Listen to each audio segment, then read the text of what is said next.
மாலை நேர மௌனம். ஓவியத்தின் ஜீவன் எங்க உள்ளது?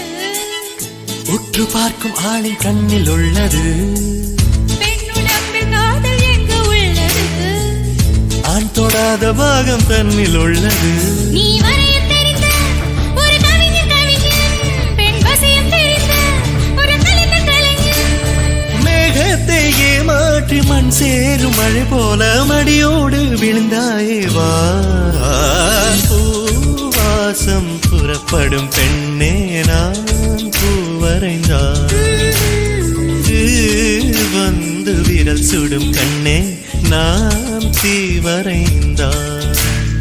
உயிரல்லதெல்லாம் உயிர் கொள்ளும் என்றால் உயிருள்ள நானோ என்ன ஆகுவேன்? உயிர் வாங்கிடும் ஓவியம் நீ அடே.